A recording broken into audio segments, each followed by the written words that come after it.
Welcome, guys. We back once again on Impact Podcast. And, I keep bringing them for you guys, man. I keep bringing you the best of the best of the best. It keeps going here to here.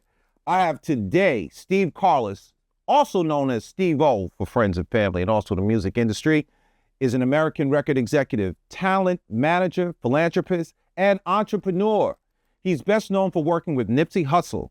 In 2020, the duo received 2 Grammy Awards for the song Racks in the Middle, featuring Roddy Ricch, and Higher with DJ Khaled. I've known Steve for a second here, a couple decades. And as putting this together, I thought it's important for the young executive, the young creative, the entrepreneur, the businessman, and that person looking to elevate themselves. Who would that be? And first and foremost, that's you, man. Steve Carless is one of those people you know what? He's magical. He's been in the industry for a while, right? You've done some big things, which, it's interesting as I prepare for these shows. Even people you don't really know when you get into their accomplishments, right? Their value, their success, their contribution. And one, I'd have to say thank you for your contribution to music because you've done a lot. But before we get into all that, man, tell us a little bit about you, Steve. Well, thank you. Born and raised New Jersey, Roselle, New Jersey, right outside of Elizabethtown, here in Central Jersey, North Jersey for us, but, geographically, Central Jersey. Been in the record business, like you said, a little over 2 decades. A wealth and privilege of relationships that obviously I feel like I worked really hard for. And, just been traveling and just continuing to stay determined and ambitious and, try to find new things and recreate and stay current. And also, just try to keep contributing in a way and be of service to folks. So it's easy for people to see people where they are, but it's almost impossible unless you've been with them to know where they come from. What was your entry point in the business, as well as what was like growing up for you? Well, growing up, I grew up, I wasn't in poverty, but, I'm first generation from the Caribbean, Jamaican parents. So that's my heritage, right? And can I ask you a question? I don't mean to interrupt, but you just said something. I was talking to somebody yesterday from the Caribbean. So there's a different thing. There's the Caribbean and there's the Caribbean. Yeah. I just learned that the other day too. I don't know. I'm from Jamaica, so that's what my people from. Yeah, there you go. So I came up, my parents had me at a young age, and I grew up in and around the inner cities here in New Jersey, and it wasn't, being in New Jersey, what people don't really understand is we're the little brother, little sister to New York City. So as much as you think we are in such close proximity to the opportunities to get to success is really difficult. I still know people, and I'm in my 40s, I still know folks that still haven't been to Manhattan as an adult yet. So, just trying to understand what you can do and how to get out. Most hoods, most local, underserved communities, it's only entertainment or sports get you out. And I was really, when I started coming up and being in high school, that was really what my vision was. How can I play sports though, right? Yeah, I play football. What you play, man? A little defensive back, a little light work. Yo, come on now. Which position? Corner. I'm in corner, punt return, special teams. Yeah. I'm 5'7", so there's not a lot of space for me. So you fast? Long time ago. Long time ago. What you want to get into that, which is crazy. You're 1,000% correct on, for a lot of us growing up, and we have a generation gap between us, but it seems as though it's still consistent, right? We only see our success either coming through the arts or sports, right? And we work really hard at that when we're young. Sports is definitely good for collaborations, collaborative efforts, which you learn as you go into companies that collaborations are really important. Yeah. But I think this new generation, it's don't have the same passion, right? Which is going to change the outcome for sports, right? But they do have for the arts, but not business. Yeah. right? So it's kind of crazy on how the things that are so small become so big in life, right? Like learning how to work with others, learning how to play with others, learning how to figure out problems, right?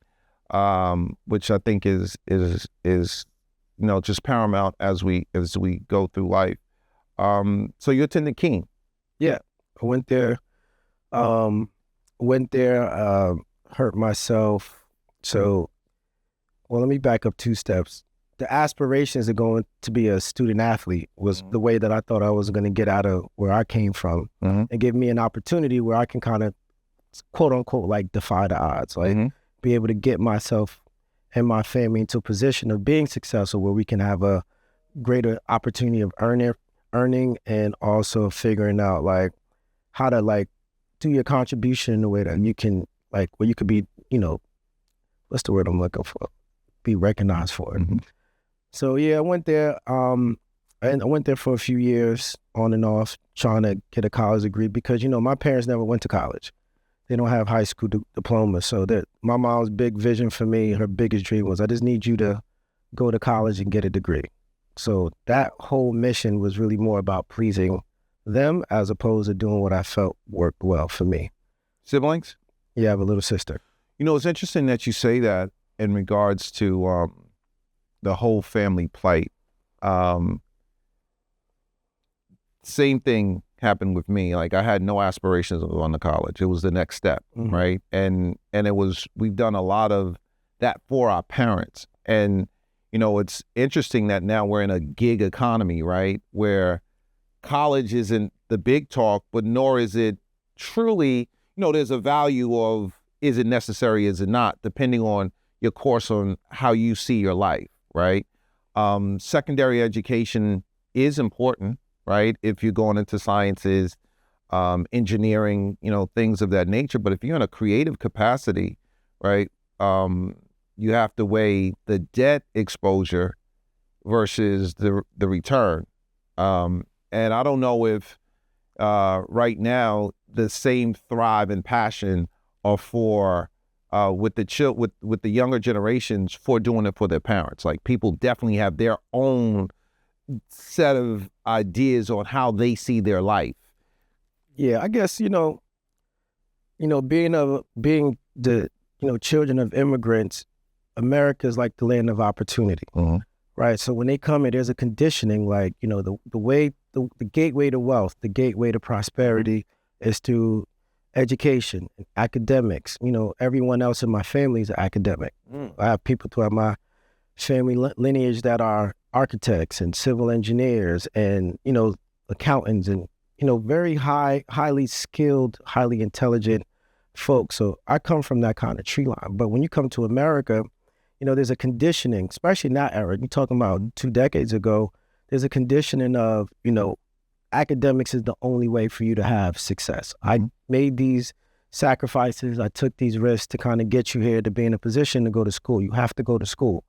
And, when you get that gets pounded into your head year after year as an adolescent, kind of sets in as almost fear-based. It's like, well, I have to do this because if I don't do this, I'll never get a good job. If I don't do this, I'll never have an opportunity. And for me, that was paramount because growing up is like, all right, I got to do something. And I always had this yearning and this want and this ambition to kind of like get more than what was laid before me. And that kind of set my course. But, those are some of the things that I had to kind of go through to kind of figure out how to get the escape velocity, like how to beat that gravity of like holding me back or living within the confines of a thought process or how you get conditioned. And, like to your point of like today's generation of being entitled or what we had to thrive for. I don't know how that was for everyone else, but that's just how it was for me. And that's how it was staged and it began in my household. So how did the music thing happen? Well, honestly, the music thing is actually, I had a lot of friends growing up and, I think it was about, maybe when I got to about 9th or 10th grade, I had a few friends that were rapping, aspiring artists. And I thought they were really, really good. And I felt they were comparable to some of my favorite artists of that day. And I'm a big Nas fan, and I'm a big Wu-Tang fan, and as anybody that grew up in that era. And I just felt like the music that I was listening to that they were making, one, it was someone that looked like me, that was where I was from. And that music and the content was comparable to what I love. And I kind of just got on the journey with them, started promoting parties and trying to find our way of how we're going to get to the record business, reading the Source magazine, the Double XL, all those trades to kind of learn about the business. Because back then, information wasn't plentiful. It wasn't available for anyone. Restricted. Yeah. Very restricted. The record business was solely and completely about like relationships, and you had to be chosen. So getting with my band of friends, we kind of like, took our love of music, our knowledge of what we learned. We would buy CDs and read the liner notes, go every Tuesday, get the albums, and really develop like who was the skillful staffing behind some of our most favorite albums, our most revered projects, and try to find where they were, where they grew up at, trying to draw some parallels and some connections to how we could make it happen. And that was really like my first exposure to it, right? And really trying to get underneath them and help them get them, because, we from all kinds of different backgrounds, you know what I mean? So trying to, again, beat our circumstance was like, we can do this, because then no one from where we from gets record deals. And at that time, that was like the most important thing you can do or get that would be quantified as success. Absolutely. It's almost like winning the lottery. Like, you got chosen, but you got chosen not because it's random, but it's because you have a skill set that's above everyone else. So that's what kind of got me really, really like infatuated with like process. And look, you had a passion for the business. I had a passion for the business because I couldn't rap.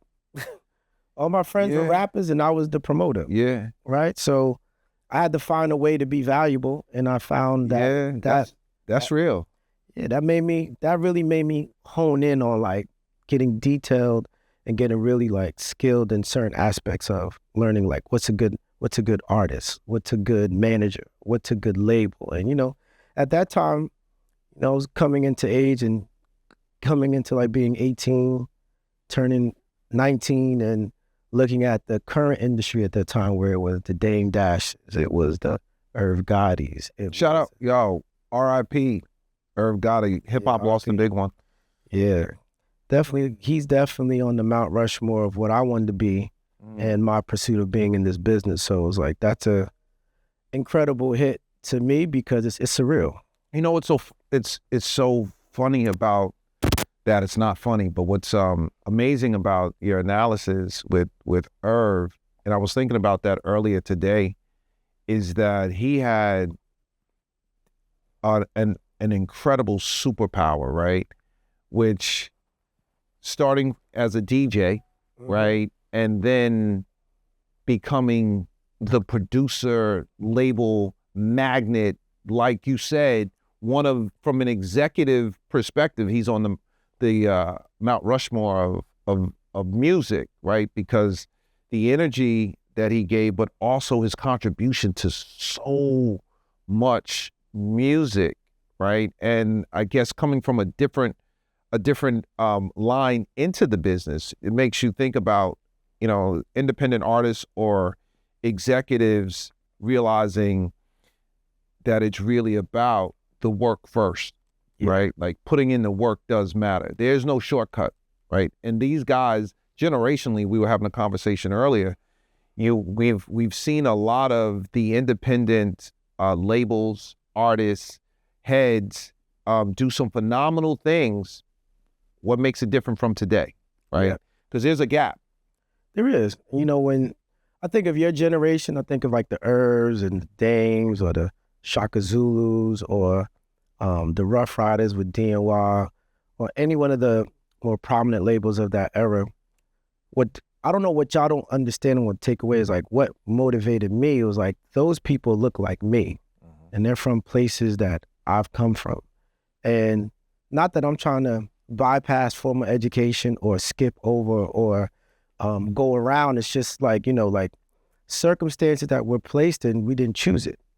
And, when you look at where you're trying to go and what you're trying to accomplish, you might not have that ready-made path that's set out for other groups of people, that's, applicable to your circumstance to help you get there on the same trajectory, at the same pace, within the same time frame. So when I see guys like Irv and understanding where they're from and how they did it and understanding their aptitude for the music and their passion kind of aligns where I came from. Like, my dad was a DJ. I'm not a DJ. I have no musical skill whatsoever. Yo, shout out to the people with no skills.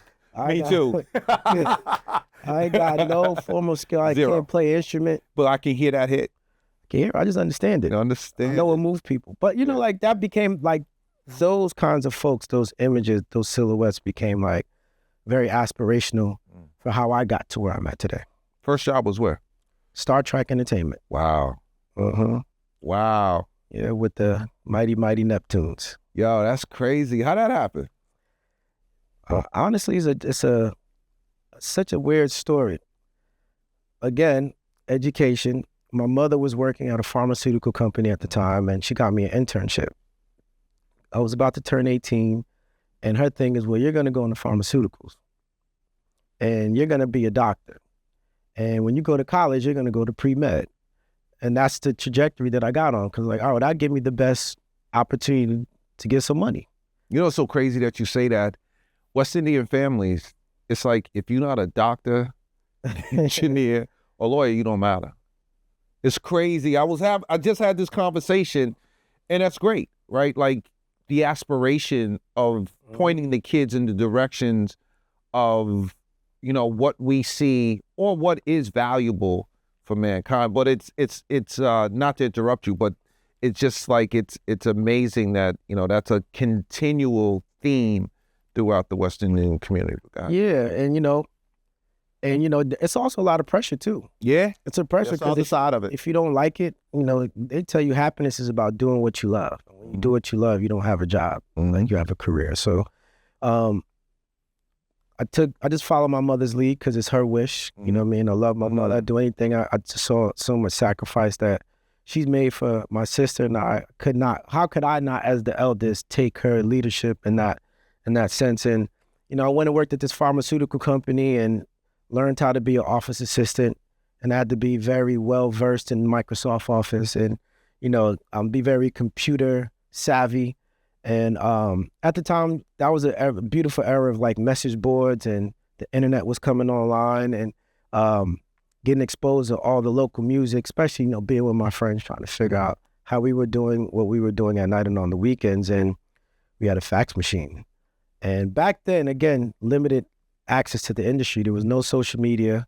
There's no way to... There's no penetration. No penetration. There's no search. There's no way I'm getting in. Zero. So they had this almanac. It's like a book. And it was called allaccess.com. It was a website. And if you paid for the subscription, it would give you all the emails and addresses to all the executives that work at all the major record companies.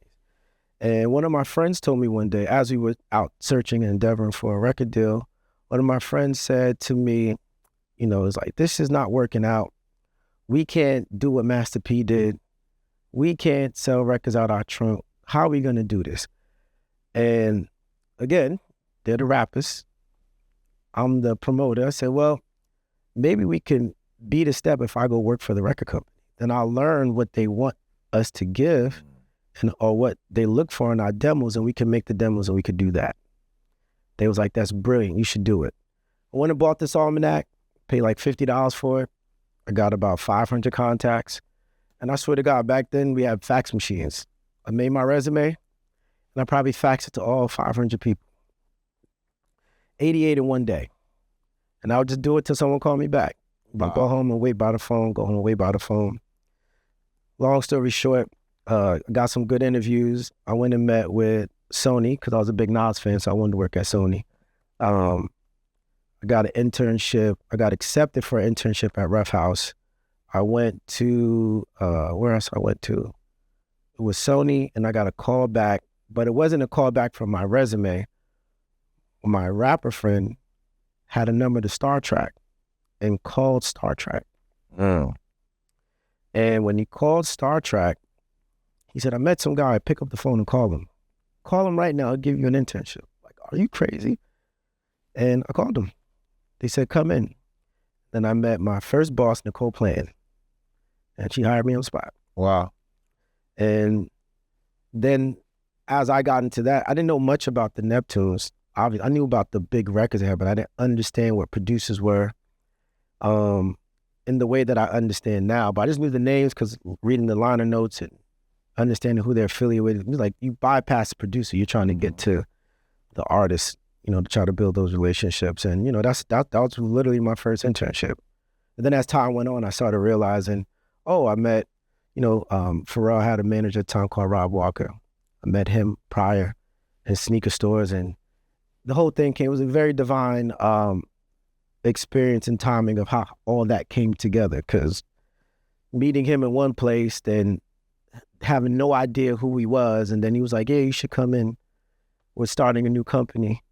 Then get hired totally unrelated in another circumstance from a friend back home. Wow. So Star Trak is the beginning. Then what? Then after Star Trak, I left Star Trak, and I had a little stint that I was working with Cipha Sounds. Cipha Sounds, and he had a little entertainment company. He was starting to build his comedian empire, and he was working with artists, and he was still DJing, and he was like working records, and I learned how to really like work records under him. And he had a young lady that also was at Star Trak with us in the early days. Her name was Donna Grin. Now she's running creative over at Republic Records. I think she's like chief creative officer. But forgive me if I got that wrong. But I went with them, and then one day it was the most oddest thing. Frustrated, and like I need to go work at a major record company. And I remember working for Star Trak. I'd have to go up to 825 8th Avenue because they had an artist there named Fam Leg.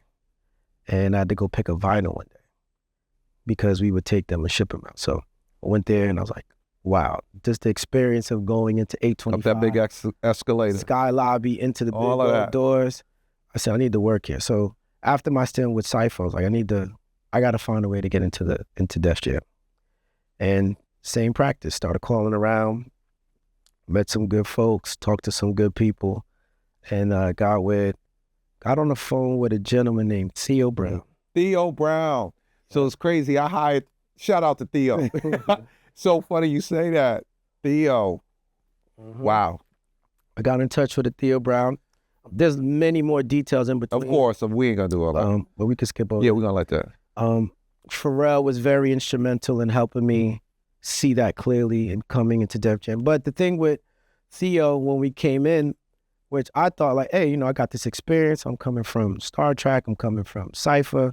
I'm coming with a wealth of relationships early, and I'm still young. Mm-hmm. And he was like, yeah, that's great, but you know, I got a new job, and we got work to do. Mm-hmm. So we're gonna get it out the mud. And I said, I'll do anything. He was like, all right, well, we're gonna see. And I said, yo, bro, I'll work hard. I'll come here. Old school promo. Old school promo. And I did it.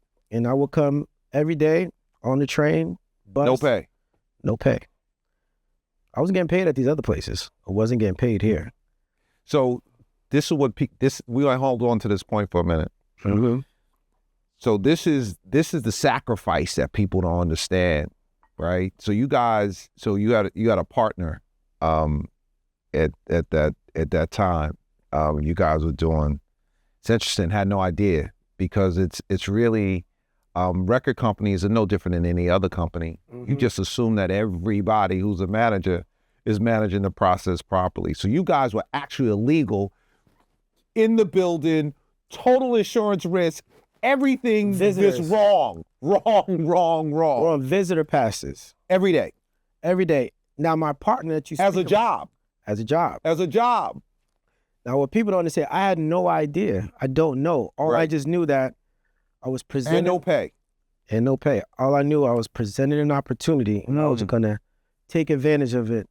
By no means, you know, I prayed on it, and it came. Mm-hmm. You know, when you talk to God, it's like, you know, there's nothing that you don't ask for that you don't get. Mm-hmm. And I got it. Mm-hmm. So I never took it for granted. So I came, and so funny, when I was reaching out to Theo in the earlier stages, as I was transitioning into Def Jam, my now partner and current partner at that time was the one who picked up the phone. He was working for Theo. And they were working at TVT Records. Wow. And that's how him and I first came into contact with each other. Got you. And so when Theo invited me up to Def Jam and I came in, that's when him and I kind of met. And then we had to share space, meaning Theo had this beautiful big office that was across from your office. And it was such a, it was such a polarizing experience. One, coming into the building, going up, and then now sitting, and this is the pinnacle of hip hop, #1 rap label. This is it. This what it's known for, its promotion. This is it. Engine. And this is it. We in there, and it's like, yo, we in here, and it's all these young guys. It was myself, it was my partner Kendall, aka Young Sav. It was an old friend of mine, Sarah Almanawi. It was my good friend Mozzie. It was about maybe 8 or 10. A lot of heat moving around. 8 or 10 of us. All illegal. Split boots. None of us had jobs. We were just all in there in a room, and we huddled up, and he said, look, we got to get it popping. Now, I was a party promoter, so I had a little bit of experience of being on the street, passing out flyers, talking to DJs, and kind of taught me, like, no, we got to go work records. And that's how I learned the art of working records, through him. You know what's so crazy, man? And I hope it still exists, right? Like, and it's not just about the generation, because I think that drive will always permeate in society. Mm-hmm. But like, listening to your story, and a lot of people who have ascended have a similar story, right? Like, it's a sacrifice in the commitment for what you want and what you're willing to give up to get it, right? Mm-hmm. Because, you know, you're not compromising yourself to get it. You putting in the work to get it. And now realizing, being on the other side, it's like, yo, I can't get it if I don't put it all in and leave it on the table. Whatever happens after, happens. But, you know, if you had to tell a kid, think about it. You're going to graduate college, or you're going to commit to your career, switch careers, and now you're going to go work for somebody for free. Like, straight up grown-ass man, and have to pay to get to work with no compensation of your expenses to get to work, to eat, and to operate. Yo, but you know what? This is going to change your life. How many people sign up for that, right? That's what we're really talking about, what separates the winners from the losers, yeah, right? And people who really have dreams, and people who just want to step in a dream, right? There's different processes in that. And it's kind of reminds me of a story I had with my son, who has a lot of the energy of you guys' generation. Is like, it's like, Dad, I just can't. He had a job at a label. It's like, I'm not working. I'm not doing this. This makes me sick. Like, I can't live my life doing mechanical day in, day out, right? That's gonna stifle my existence if this is all that life can represent. Mm-hmm. You know, and as a father, and, you know, kind of like your mom, what I've paid forward in your education, it's like, this ain't what I think. Right? Like, yo, B, it's big numbers behind this. Yeah. But then you go back to, you know, what's the true value of life? What are you living for? Right? What is the passion, right? Like, if you're not consumed, which our business have lots of people consumed in the trappings, if that's not what you really in the business for, then you're going to always be all right, right? Because you're going to be happy. You're going to find happiness along the way if you're not just chasing bread. Yeah, and that's like I just feel like, to make light of that is, you know, as much as it was gratifying to get that opportunity, and as important it was to me to kind of feed my self-ambition and please myself with where I wanted to go, there's a fear attached to it. Because you got to remember, I sacrificed for that. I took a bet. I gambled on that. I quit school to do that internship because I couldn't go to school now. I quit my job at the pharmaceutical company. You pushed all the chips. My mother looked at me and said, what are you doing? Can't do that. Now, this is at the time my parents are divorced. I'm the eldest. I'm in the house. You know, there's a more intense pressure for you to stay on track to go where you need to go, because now you are the only man in the house. So you can't be worthless and you can't come up short. And now you're going off the script and there's no plan. That's pressure. And then you have to be accountable for that. When I just had to just tell my mother, look in her face one day and just said, look, you're just going to have to trust me on this one. And she's like, that doesn't make no sense. Name me one successful person that's from where you're from that can do what you're trying to do. And I said, I'll be back to you. That's a good answer. Yeah, she was sick of me. But you know, again, that's on the other side. That's right. The dichotomy in it. That's the other side of the fence. It's like, yeah, we get to, I'm here, I'm enamored by it. On the other side, they're like, everybody's like, what the fuck are you doing? Your friends are like, oh, you made it, you did it. But now they downplaying, oh, you just an intern. But I was like, but I'm up in here though. And I just kept my head down. And, you know, I treated that entire experience and endeavor from day one as like college university. I was like, I'm gonna come and I'm gonna read. If Theo made any mistake and left any papers on his desk, any magazine on I'm on it. I read it twice. I'm on it. No phones. I was on a flip phone back then. Had a little SkyTel pager, trying to be cool, trying to fit in, but you know, and I was going to work, leaving my house at 7 a.m., get on the bus, take an hour trip to the city, getting to the office by 8:15 before he got there, because like, you better be here before 8:30. Sit outside his office, wait for him, door be locked. We outside on your couch. Sitting out there at 8:30 in the morning. And you know, some days, because he'd be out late, he wouldn't come in till 10:30. So we would sit on his couch from like 8:30 to 10:30 waiting for him to come in. Then he come in hot. Then he come in like, oh, but I never said a word. Let's get to the work. Yeah. Give me the work. And then, you know, as time passed and things evolved, it's like, you know, started learning more, started meeting more people in the zeitgeist of one, the promotion department, you and some of the other colleagues, and meeting the other people around the building. And then now I'm going out at night because he's like, oh, you got to go to this party and you got to do this. So now we're out till 1, 2 a.m. to pass out the flyers, do a little 1, 2. And I was like, well, I got to leave by 12:30 because the last bus back to my hood is 12:45. And if I don't get on that bus, I'm going to miss it. I'm going to be stuck in New York and I ain't got no money. And he was like, all right, well, you could leave early, but you got to go early. And I did that for at least 1.5 years. No pay. No pay.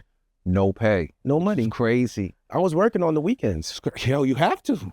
I was mowing lawns on the weekend to get the cash. And I was just to buy my bus pass, keep my cell phone on.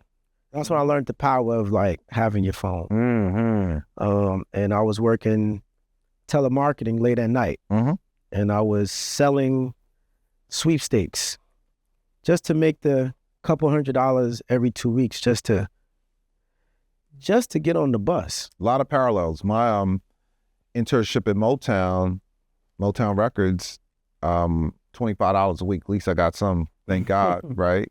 Same thing.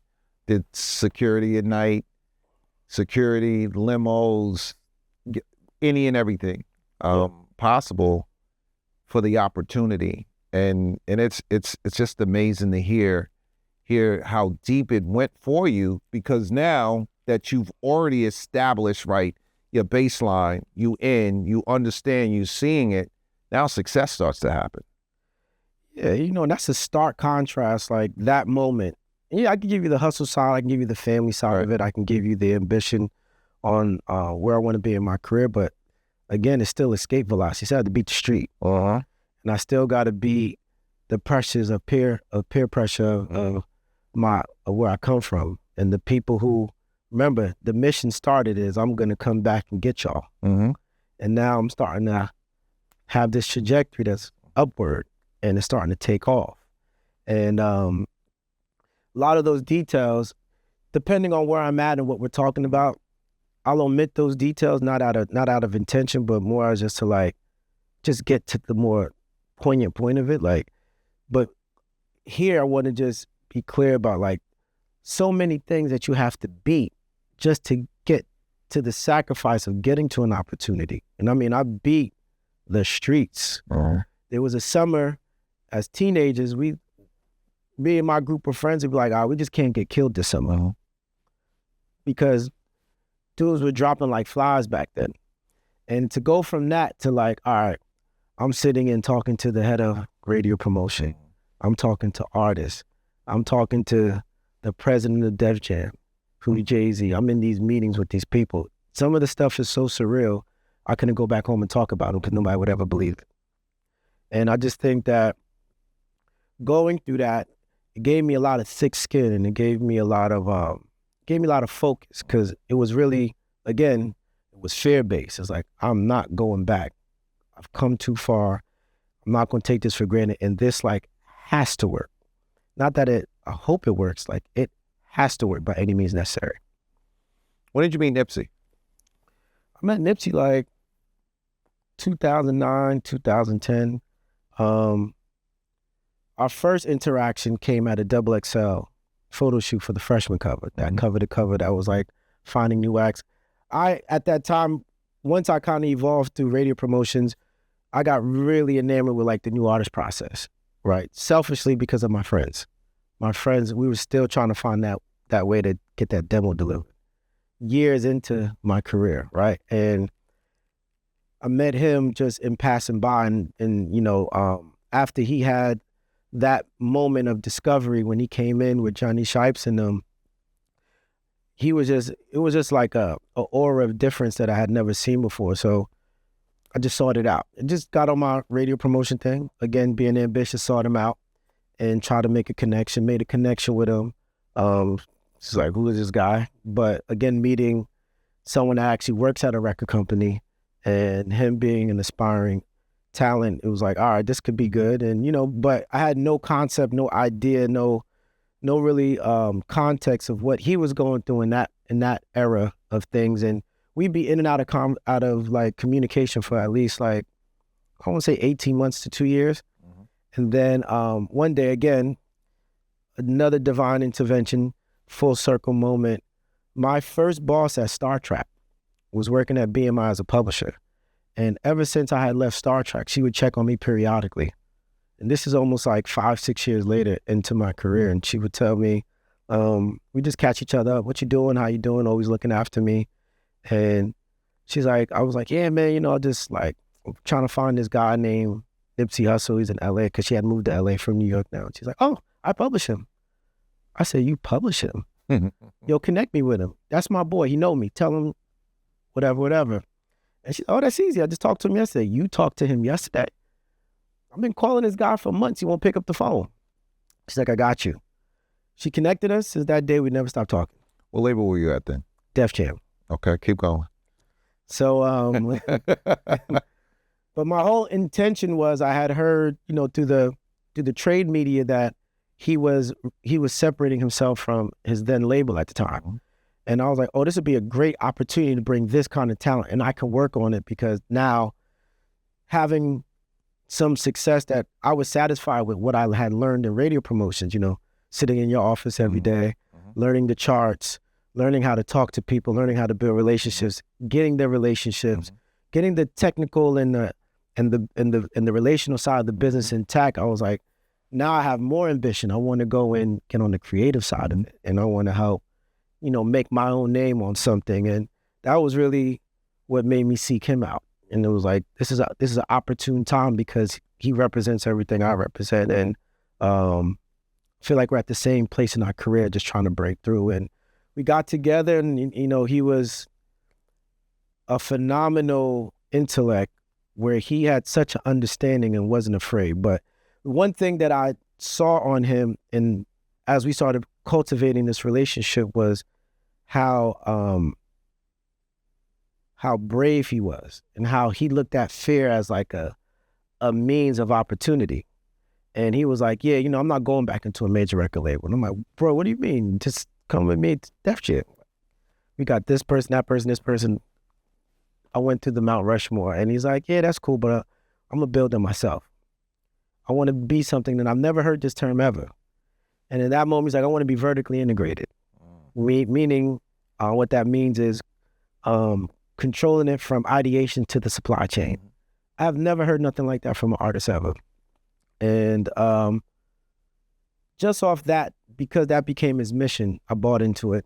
And we became damn near best friends from that day on. Was he your first Grammy? Yep. So how many Grammys do you have? I am up to 7. So let's go. So you the kid. So you the kid, right? That pretty much liaised himself into the music business. Learned a lot about the business because that was your goal, right? To get in and really teach yourself and being exposed to how the operations of a record company works, right? You learn, you really delve into the promotion sides, which how you cut your teeth in the music business. And now you're creative to a degree, and you're a Grammy Award winner, which is amazing in itself, right? How does that feel? Because there are artists, think about it, right? That is it for, if you know, that's the award of the awards for folks. Like, if you're in the music business, you want a Grammy, right? Yeah. Honestly, I'm so numb to those things because, yeah, they've been aspirations, they've been goals, they've been like benchmarks of standards that we always want to hit, but I've gotten so committed and determined about doing the work and turning it over. The only time it's surreal to me when I reflect on it in moments like this, like, yeah, I did do that.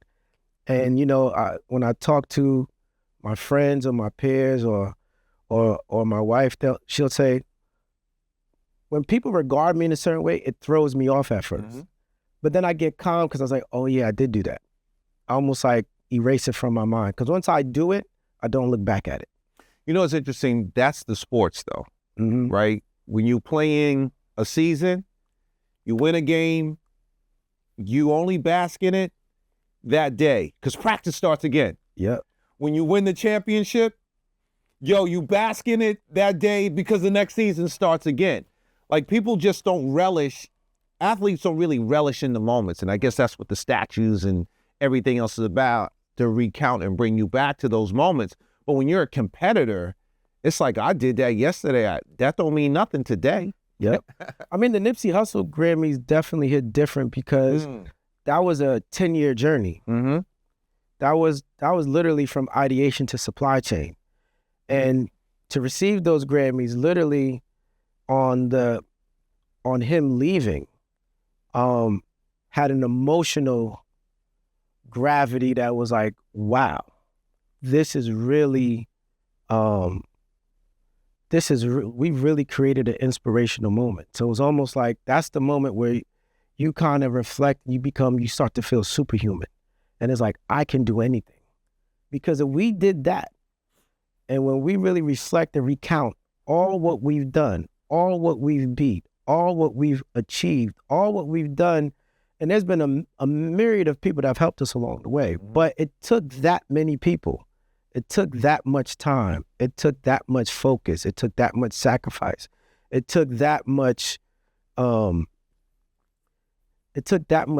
energy to then get to that moment in that way. I mean, a storybook is poetic at the end of the day. It's bittersweet, but it's like, those are the two most important Grammys after my children that I hold. So let me ask you this, and if my research serves me correct, but you did win a Grammy with Beyonce, right? Yeah. Okay. A few of them. Okay, so humble, because you didn't even start with that, right? You don't even speak about that. Like, she is the pinnacle of music, but yet then it's like you have a different position about the accomplishment and the participation and then being a part of that, right? Whatever piece that you were a part of, you don't lead with things like that, is what I'm noticing. Yeah, no, I've realized my life purpose. My purpose is about service. And I mean, Nipsey is a giant in my history, right? So it's hard to escape and get away from that. You know, as much as I love him, as much as it's brotherhood and it's all, I'm still working day over day to upkeep his legacy and do things like that. You know, you want to just be in more service to great people. And when I came in contact with Miss Carter, it was the same thing. It was, I'm just here to be in service. But I didn't build that. I wasn't one of the bricks in that, right? I came along after it was that, right? I came on after it was a skyscraper. And I'm very appreciative and grateful because I've learned so much in a truncated amount of time. I probably got a lifetime's worth of education in working with her in the few years that we worked together on those few projects than I probably did traveling all my journey. So I'm very proud of those, right? But she's so big. And she's so like, she is who she is. I learned in my experience with Hussle that, you know, these public personas don't belong to us. They belong to the people.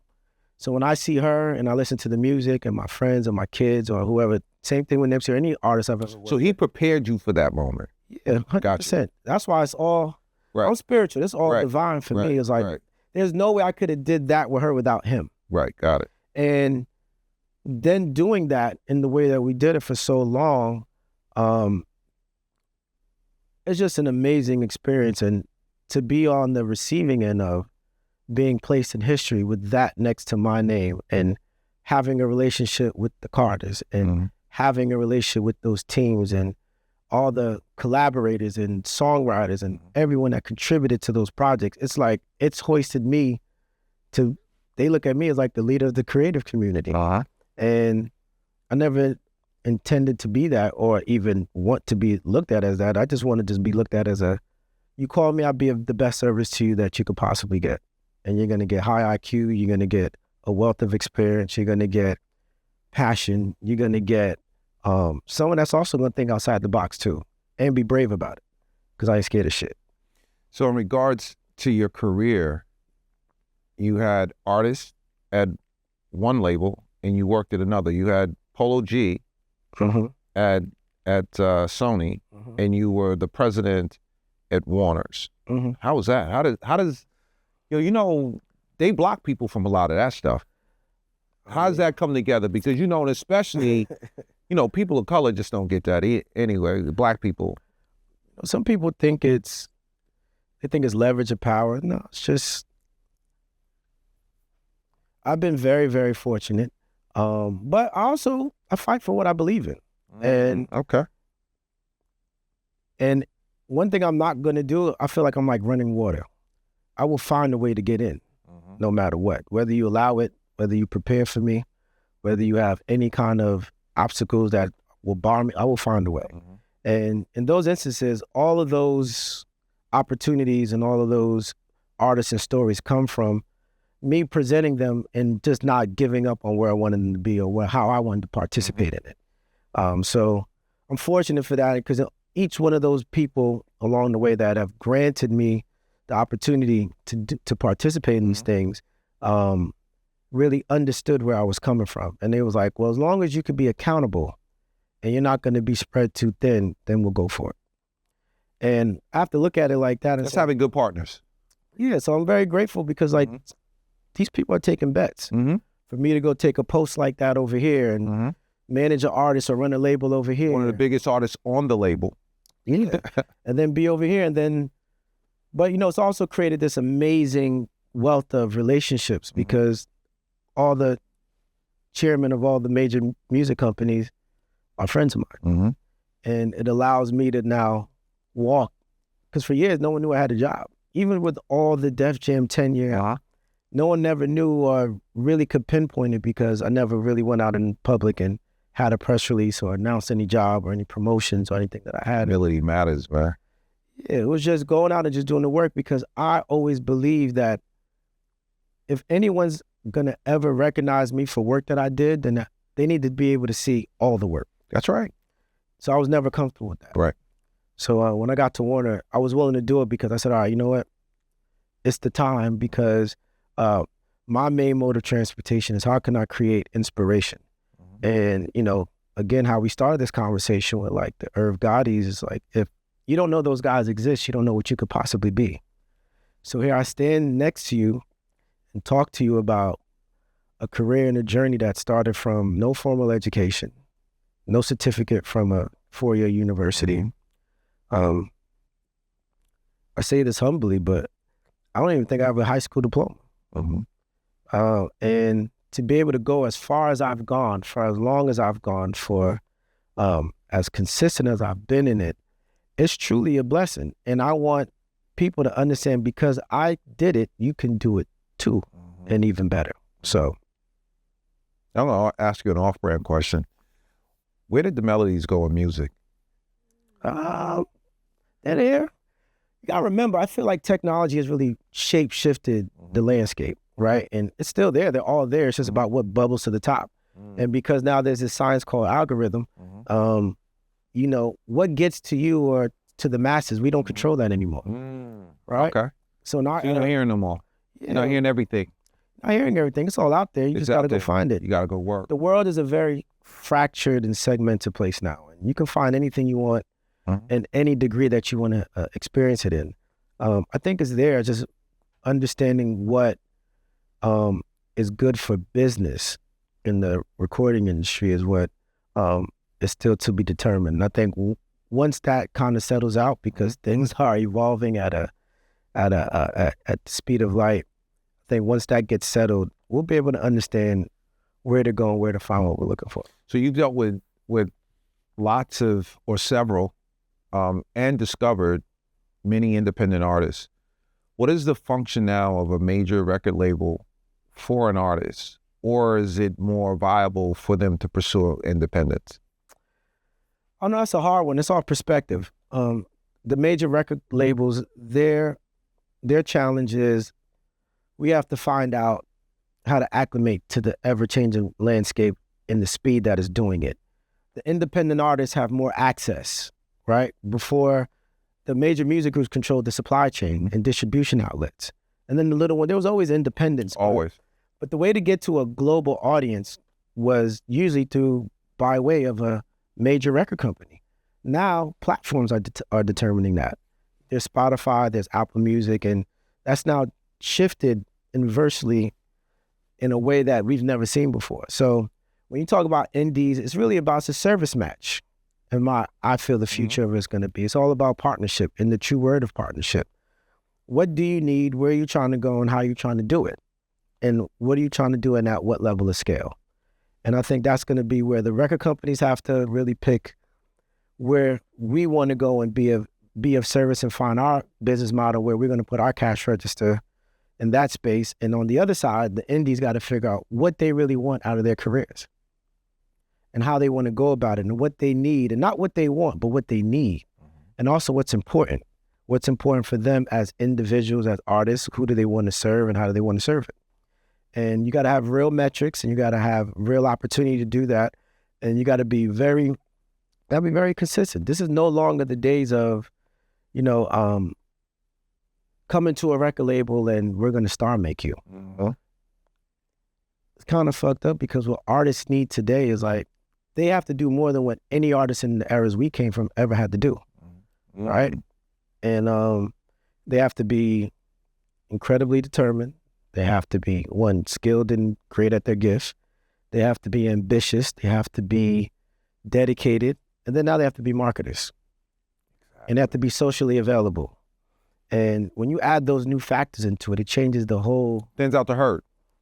Thins it out. And you got to figure that out. Because now you're finding better social media influencers than you are artists.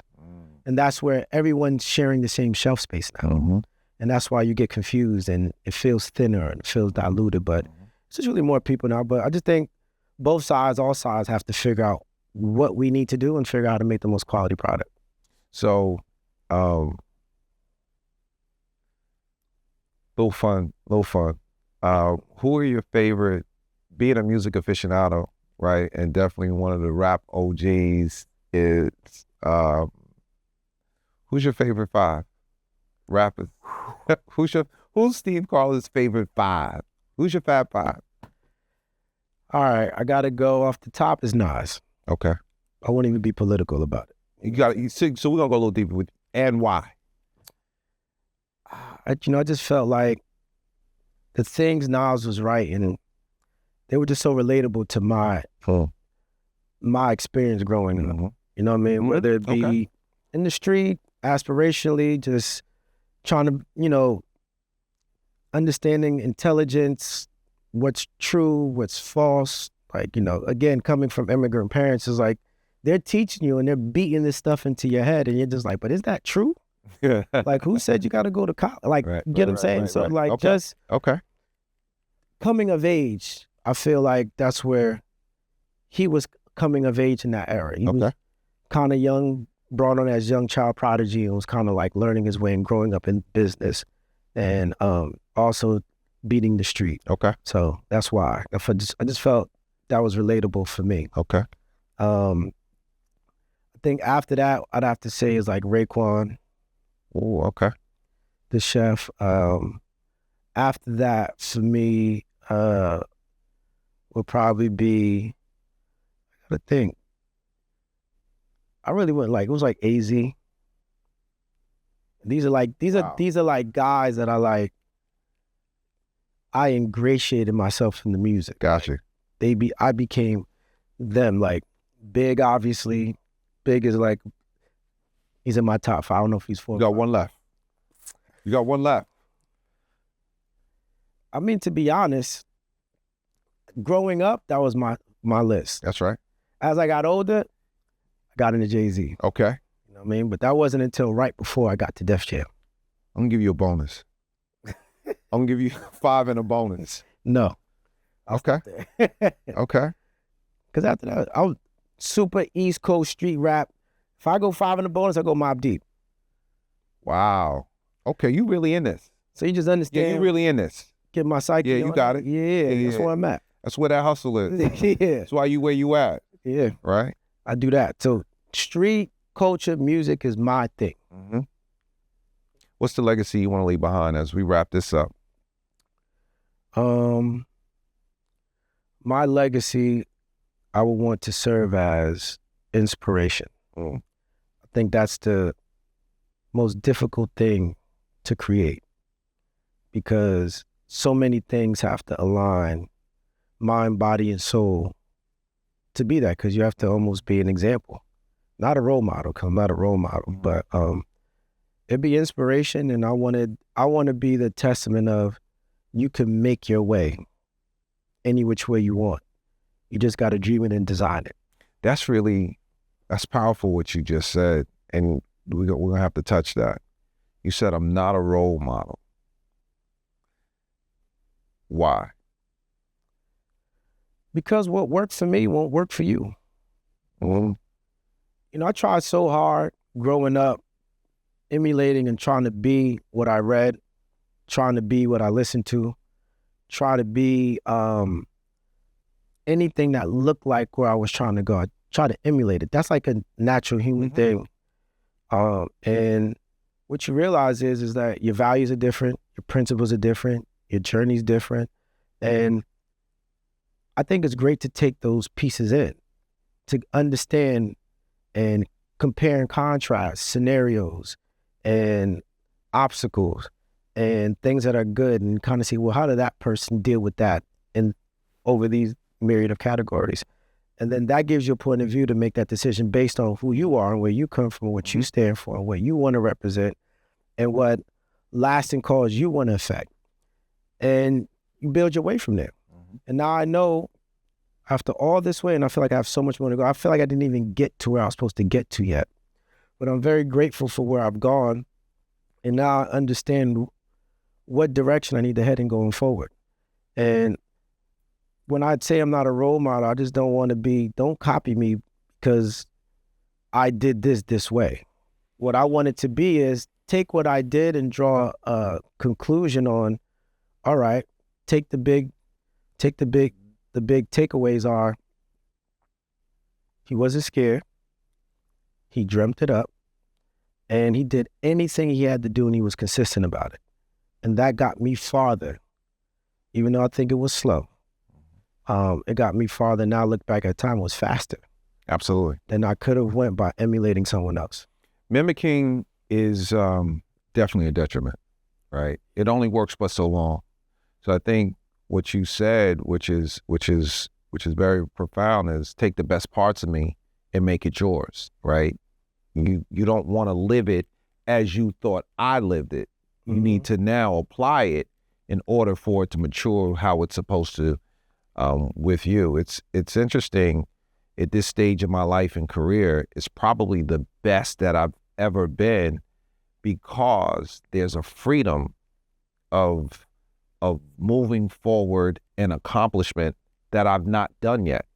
Like, looking behind what I did doesn't mean anything to what I'm about to do, right? And those are only lessons that can be applied, which are valuable lessons on how we move forward. And that's how I see you, on how your journey just continues to move, because once again, it's the recognition or not recognition, spending all the time in the celebration of a moment, right? And that's all it is a moment. It's a dot for all that you're creating on that canvas. So it's an amazing journey that you're on. And I recognize just the level of humility, which is my takeaway in speaking to new artists, entrepreneurs, creatives. I think like what this story tells is so important on running your own race. And that will actually bring you more benefit than trying to be a part of someone else's. Yep. And, you know, that's been my newest mission is storytelling. Very proud of my story. But when I'm in service of others, no matter what it is, I found a through line is like, I can help you tell the best story of yourself. And that's what I've done with every artist, every company, every iteration of my career, whether it be in all the categories of executive, manager, entrepreneur. It's all about storytelling for me, telling the greatest stories, because that's the part that's inspirational. Being able to provide those insights and details so someone can take it and study them and then find out how that's applicable to them. Well, listen, Steve, this has been, I'm going to call this part one. I'll call this, we're going to officially call this part one. But once again, guys, bringing you nothing but amazing stories, not just music, not just business, but stories of people who have really gone the distance, who do it just like you want to do it. And here on Impact Podcast, tune in and make sure that you subscribe, like, and come on back for more interesting stories in the music business and beyond. I'm Benny Pough, and I'll see you soon.